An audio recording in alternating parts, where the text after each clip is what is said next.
اور پھر آپ دیکھیے کہ اگر اس دن کی بات ہے تو ہر پیر، ہر سوموار اور جمعرات بھی پھر خاص دن ہے، پھر یہ مروجہ عبادات تو ان دنوں میں بھی ہونی چاہیے، اس کی کوئی انتہا نہیں ہے۔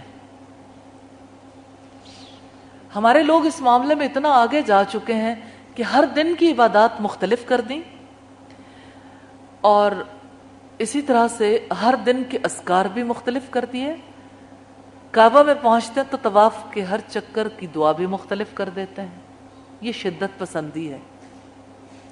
آپ جو بھی دعا کرنا چاہیں، کوئی روک رکاوٹ نہیں ہے، لیکن کوئی خاص کرنا چاہیں گے تو یہ سنت سے انحراف ہے، کیونکہ اللہ تعالیٰ کو تو وہی عمل پسند ہے، اس کی محبت بھی تب ملتی ہے، مغفرت بھی تب ہوتی ہے جب ہم نبی صلی اللہ علیہ وسلم کی پیروی کرتے ہیں۔ دلیل ہے سورہ آل عمران کی آیت نمبر 31، قُلْ إِن كُنتُمْ تُحِبُّونَ اللَّهَ فَاتَّبِعُونِي يُحْبِبْكُمُ اللَّهُ، کہہ دو کہ اگر تم اللہ تعالیٰ سے محبت رکھتے ہو تو میری پیروی کرو، اللہ تعالیٰ تم سے محبت کریں گے، وَيَغْفِرْ لَكُمْ ذُنُوبَكُمْ، اور تمہارے لیے تمہارے گناہوں کو بخش دیں گے۔ سیدنا ابو ہریرہ رضی اللہ تعالی عنہ بیان کرتے ہیں، رسول اللہ صلی اللہ علیہ وسلم نے فرمایا، تُعْرَضُ الْأَعْمَالُ فِي كُلِّ اثْنَيْنِ وَخَمِيسٍ، ہر سوموار اور جمعرات کو بارگاہ الہی میں اعمال پیش کیے جاتے ہیں۔ فَيَغْفِرُ اللَّهَ لِكُلِّ امْرِئٍ لَا يُشْرِكُ بِاللَّهِ، بس اللہ تعالیٰ ہر اس شخص کے گناہ معاف کر دیتا ہے جو اللہ تعالیٰ کے ساتھ کسی کو شریک نہ کرتا ہو، سوائے اس شخص کے کہ اس کے اور اس کے بھائی کے درمیان دشمنی اور کینہ ہو، تو اللہ تعالیٰ فرماتا ہے ان دونوں کو چھوڑ دو یہاں تک کہ صلح کر لیں۔ یہ مسلم کی روایت ہے 2565 نمبر پر، اور کتنی زیادہ مشابہت ہے دونوں احادیث میں۔ 2 دنوں کے بارے میں بھی وہی بات ہے جو بات نصف شعبان کے بارے میں۔ اس طرح سے تو ہفتے کے ہر 2 دنوں کو بھی سیلیبریٹ کرنا پڑے گا، کیونکہ ان دنوں میں بھی بخشش ہوتی ہے، ان دنوں میں بھی اللہ تعالیٰ کا کرائیٹیریا وہی ہے، شرک نہ کرے اور اپنے بھائی سے کینہ اور بغض نہ رکھتا۔ لیکن سوموار اور جمعرات کے لیے یہ بات خاص ہے کہ اللہ تعالیٰ یہ کہتے ہیں ان کو چھوڑ دو یہاں تک کہ صلح کر لیں۔ صلح کر لیں تو پھر ٹھیک ہے، پھر کوئی حرج کی بات نہیں۔ تو یہ اللہ تعالیٰ کا ایک نظام ہے، اس نے اپنی بخشش کے لیے کچھ اوقات مختص کیے ہیں، تو ہمیں یہ زیب نہیں دیتا کہ ان دنوں میں، ان اوقات میں اپنی طرف سے عبادات کا تعین کریں۔ میرا خیال ہے کہ اتنی بات بھی کافی ہے کہ اپنی جانب سے ہم عبادات کا تعین نہیں کر سکتے، کیونکہ دین ہمارے گھر کی کھیتی نہیں ہے کہ جیسے جی چاہے کوئی کھیتی اگا لیں، چاہیں تو بڑھا لیں، چاہیں تو کھیتی جلا دیں، چاہے تو کاٹ کر رکھ دیں۔ دین تو اللہ تعالیٰ کی طرف سے آیا، اور جس دین کو اللہ تعالیٰ نے اپنا قرار دیا، ان الدین عند اللہ الاسلام، یقیناً دین تو اللہ تعالیٰ کے نزدیک اسلام ہے۔ اس وجہ سے اسلام کے مطابق ہی ہمیں اپنی زندگی کے فیصلے کرنے، اور اسلام وہ ہے جو اللہ تعالیٰ نے وحی کے ذریعے سے بھیجا، محمد رسول اللہ صلی اللہ علیہ وسلم نے اس کے مطابق عمل کیا۔ اس کے ماں سوا اگر کسی اور کا قول یا عمل کوئی شخص حجت تسلیم کرتا ہے جو رسول اللہ کے عمل سے ٹکراتا ہو، تو اس کو اپنے ایمان کا جائزہ لے لینا چاہیے۔ اس کا ایمان پھر محمد رسول اللہ پر نہیں ہے، اس پر ہے جس کی عمل کو وہ حجت سمجھتا۔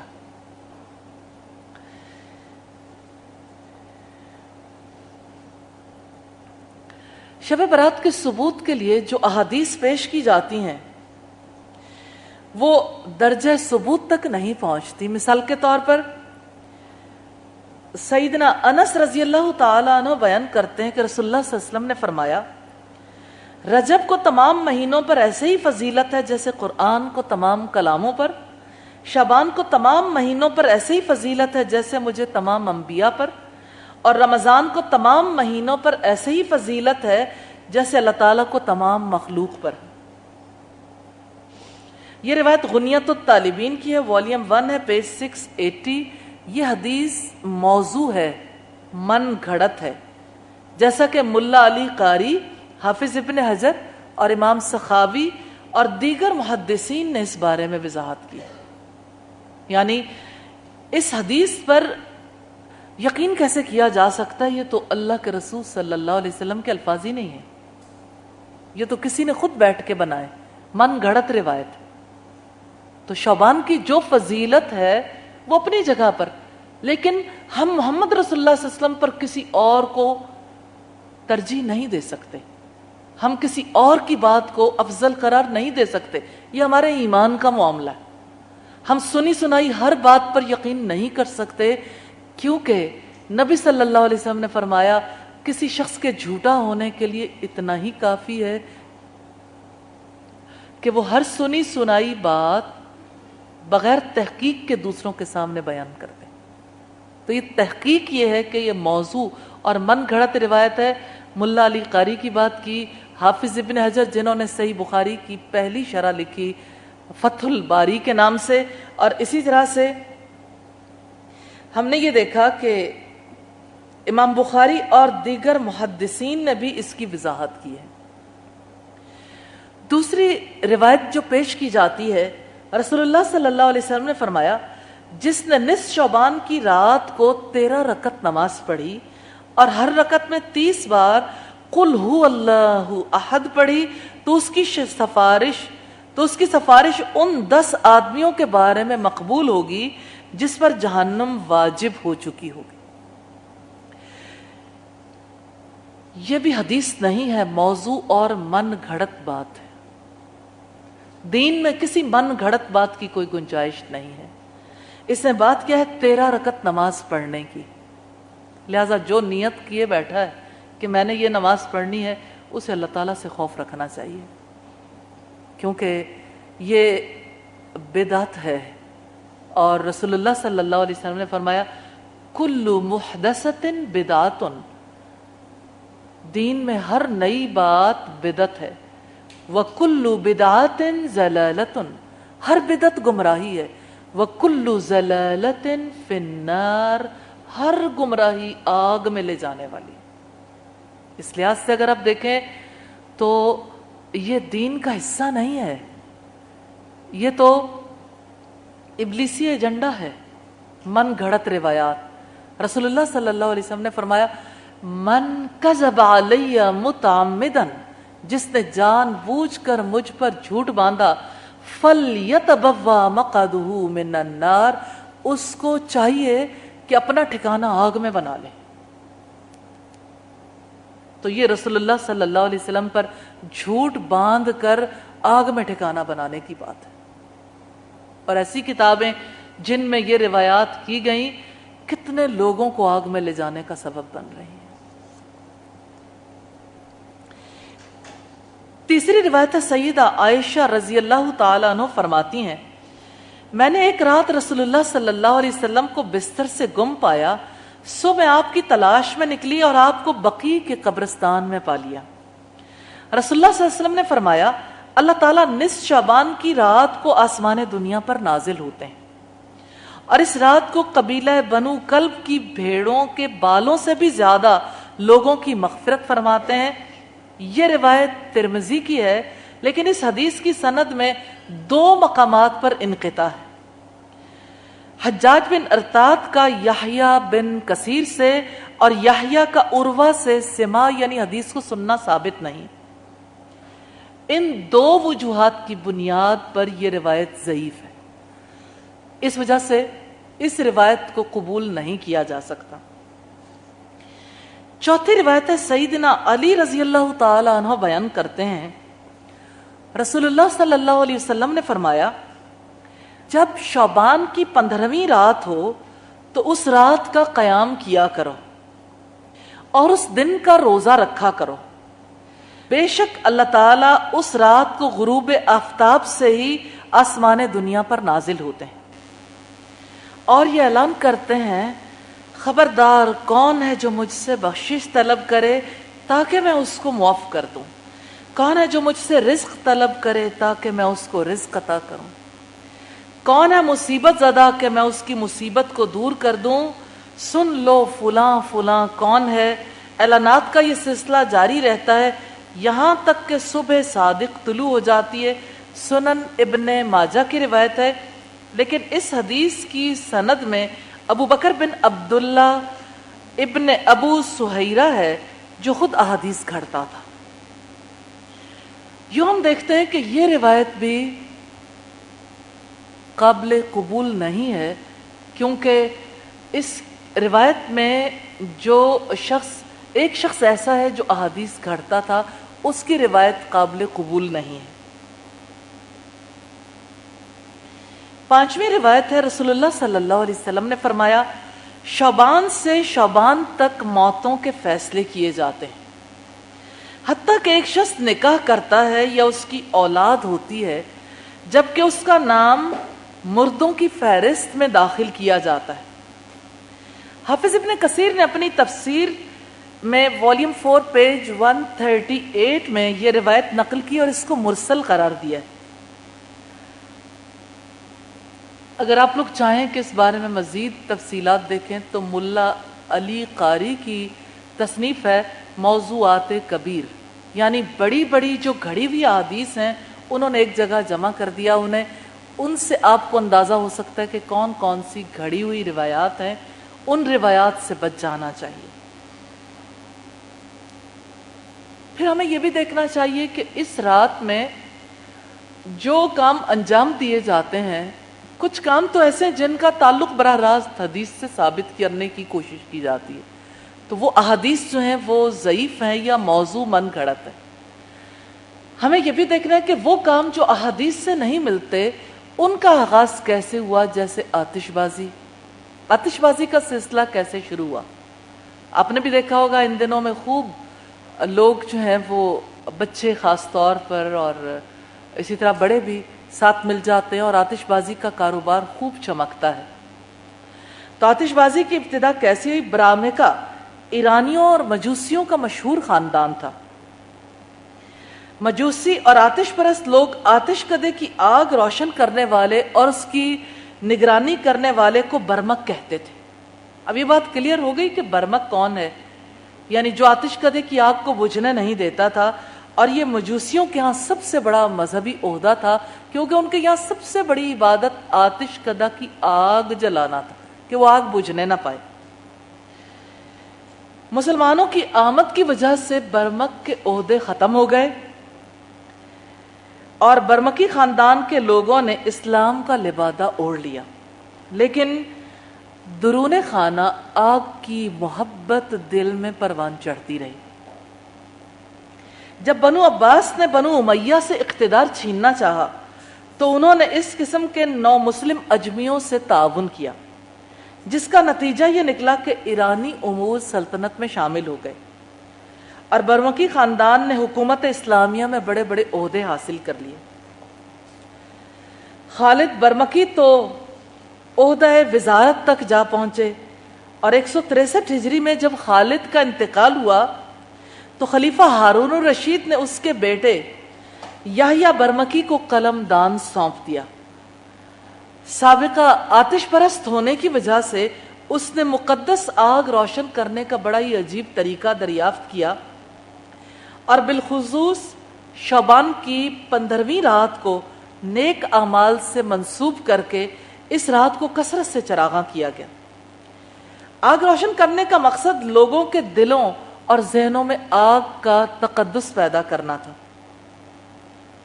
مساجد میں چراغاں کی بدعت کو بھی اسی نے ایجاد کیا تاکہ وہ سب لوگ آگ کی پوجا کر سکیں۔ پھر زمانے کے ساتھ ساتھ اس میں تبدیلیاں ہوتی گئیں اور معاملہ وہاں تک جا پہنچا ہے جو آپ سب لوگ دیکھ رہے ہیں۔ یہ واقعہ اگر آپ دیکھنا چاہیں تو تحفۃ الاحوزی جو ترمذی کی شرح ہے اس سے دیکھ سکتے ہیں، مرآت المفاتیح میں بھی یہ واقعہ موجود ہے۔ یہاں سے ہمیں یہ پتہ چلتا ہے کہ دین کیسے بدل جاتا ہے۔ یعنی اصل دین کچھ اور ہے. جب تحقیق نہیں کی، جب سنی سنائی پہ بلیو کیا، جب آبا کی رسوم کو دین مان لیا، تو پھر وہی کرنا شروع کر دیا جو آباء و اجداد کو اور معاشرے کے افراد کو دیکھا. تو دین وہ ہے جو اللہ تعالیٰ نے بھیجا اور محمد رسول اللہ صلی اللہ علیہ وسلم لے کر آئے، جس کو آپ نے قائم کیا. اللہ تعالیٰ سے دعا ہے ہمیں اسی دین پر چلنے کی توفیق عطا فرمائے. اور جو حدیث ہم نے، بنیادی حدیث ہم نے شعبان کی 15ویں کے حوالے سے دیکھی ہے، 15 شعبان کے حوالے سے، یہ حق ہے، صحیح حدیث ہے کہ اللہ تعالیٰ نے مخلوق کی طرف جھانکا اور اللہ تعالیٰ نے، یہاں حدیث کے الفاظ دیکھیے، تمام مخلوقات کو بخش دیتے ہیں ماں سوائے مشرک کے اور وہ جو دل میں بغض رکھ لے. اس وجہ سے شرک نہیں کرنا اور دلوں میں بغض نہیں رکھنا. باقی اللہ تعالیٰ سے آپ دعا کرنا چاہیں، جس وقت بھی چاہیں دعا کر سکتے ہیں، لیکن اگر آپ تقاریب منعقد کریں گے تو آپ محمد رسول اللہ صلی اللہ علیہ وسلم کی لائی ہوئی شریعت کی مخالفت کریں گے، آپ صلی اللہ علیہ وسلم کی سنت کی مخالفت کریں گے. لوگ کہتے ہیں چلو ٹھیک ہے رسول اللہ نے نہیں کیا، لیکن ہم نیکی کے کام ہیں بہت سارے جو عام طور پر نہیں ہوتے، چلو کر بھی لیں تو کیا فرق پڑتا ہے. بات یہ ہے کہ رب العزت نے حکم دیا، یا ایھا الذین آمنوا لا تقدموا بین یدی اللہ ورسولہ، اے لوگو جو ایمان لائے ہو، اللہ اور اس کے رسول کے آگے پیش قدمی نہ کرو. پیچھے چلنے کا حکم ہے، آگے قدم ڈالنے کا، آگے قدم بڑھانے کا حکم نہیں ہے. اس لیے آج تک جو غلطیاں ہوئی ہیں اپنے رب سے معافی مانگ لیجئے اور آئندہ کے لیے توبہ کر لیجئے، کیونکہ یہی سچا راستہ ہے. باقی ہر ایک نے جو کام کرنا ہے اسے اسی صورت میں انجام دینا چاہیے کہ مجھے اپنے رب کو جواب دینا. اللہ تعالی ہمیں اس جواب دہی کے تحت عمل کرنے کی توفیق عطا فرمائے اور اللہ تعالی ہمیں حق اور سچ کو سمجھنے اور باطل کو سمجھ کر اس سے اجتناب کرنے کی توفیق عطا فرمائے. تو اللہ تعالیٰ نے ہمیں جہاں تک رکھا ہے اسی لمٹ کے اندر ہمیں رہنا چاہیے. کتنی پیاری دعا ہے، اللہم ارنا الحق حقا، اے اللہ مجھے حق کو حق کر کے دکھا دے، ورزقنا، اور ہمیں رزق عطا فرما دے، اتباعہ، اس کی اتباع کی، یعنی جو حق ہے اللہ ہمیں حق کو حق کر کے دکھا دے اور ہمیں اس کی اتباع کی توفیق عطا فرما دے. وَأَرِنَا الْبَاطِلَ بَاطِلًا، اللہ ہمیں باطل کو باطل کر کے دکھا دے اور ہمیں اس سے اجتناب کی توفیق عطا فرما دے. یعنی اللہ جانتا ہے حق کیا ہے اور باطل کیا، اس نے وضاحت کی اپنی کتاب میں اور اپنے رسول کے حوالے سے. اللہ تعالی ہم سب کو حق دیکھنے، سمجھنے، قبول کرنے کی اور اپنے عمل میں لانے کی توفیق عطا فرمائے. جو کھانا اللہ اور اللہ کے رسول کے حکم کے خلاف خاص دن منائے جاتے ہیں، ان دنوں میں بنایا جاتا ہے، ان دنوں میں بانٹا جاتا ہے، پھر اس کو کھایا جاتا ہے، جائز نہیں ہے، استعمال بھی جائز نہیں ہے، کیونکہ وہ کھانا نہ اللہ کی خاطر ہے نہ اللہ تعالیٰ نے اسے قبول کرنا ہے. اللہ تعالیٰ نے نہ اسے بنانے کا حکم دیا ہے. آپ اگر دین کی خاطر، اگر آپ ثواب کی خاطر ایک کام کو کرنا چاہتے ہیں تو پھر آپ ریفرنس دیجئے، ثبوت دیجئے کہ اللہ کے رسول نے یہ عمل کیا. اور اگر اللہ کے رسول نے نہیں کیا تو لازم آتا ہے کہ رسول اللہ صلی اللہ علیہ وسلم بھول گئے، نعوذ باللہ، یا اللہ تعالیٰ بھول گئے، اللہ تعالیٰ نے اپنے رسول کی صحیح رہنمائی نہیں کی، ہم صحیح رہنمائی تک پہنچے. کیا رب العزت نے نہیں فرمایا الیوم اکملت لکم دینکم، آج میں نے تمہارے دین کو تمہارے لیے مکمل کر دی. تو اگر رسول اللہ نے نہیں کیا، آپ کا عمل یہ ثابت کرتا ہے کہ آپ یہ کہتے ہیں کہ دین مکمل نہیں ہے، ہم دین کو مکمل کر رہے ہیں. تو یہ بہت بڑی بات ہے، یہ بہت بڑا فساد ہے. دین وہی ہے جو محمد رسول اللہ صلی اللہ علیہ وسلم لے کر آئے اور وہیں پہ ختم ہو گیا. اب اس سے آگے ہم نے نئے راستے تلاش نہیں کرنے.